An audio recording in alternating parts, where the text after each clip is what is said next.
So hello guys, in this video we are going to solve this problem. So in this problem it is given that if f of x is a polynomial with integer coefficient and suppose f of 1 and f of 2 both are odd, and we have to prove that there exists no integer n for which f of n is 0.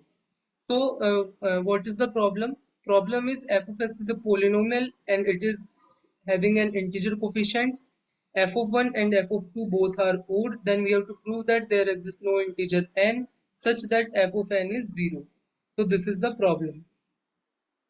So how we can do this? So let's suppose f of n is 0 for some integer n. We are uh, taking the contrary. Like in the problem it is given that we have to prove there exists no integer n for which f of n is 0, but we are assuming the contrary and we are taking f of n is 0 for some integer n.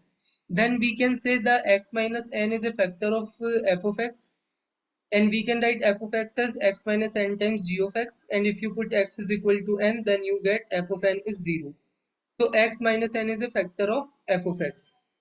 And if f of x is a polynomial with integer coefficient, then we can say that g of x is again a polynomial with integer coefficient. Then it is possible that f of x be a polynomial with integer coefficient. So now you can calculate f of 1 as 1 minus n times g of 1 and f of 2 as 2 minus n times g of 2. Now we know this g of 1 and g of 2 both are integers, and we know this f of 1 and f of 2 both are odd, which is given in the problem.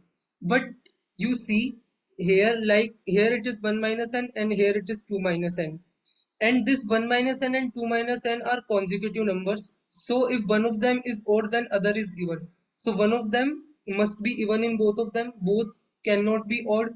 And if one of them is even, and let's say this is even and this is some integer, then this whole thing will come even, but it is given in the problem this is odd, so this is a contradiction.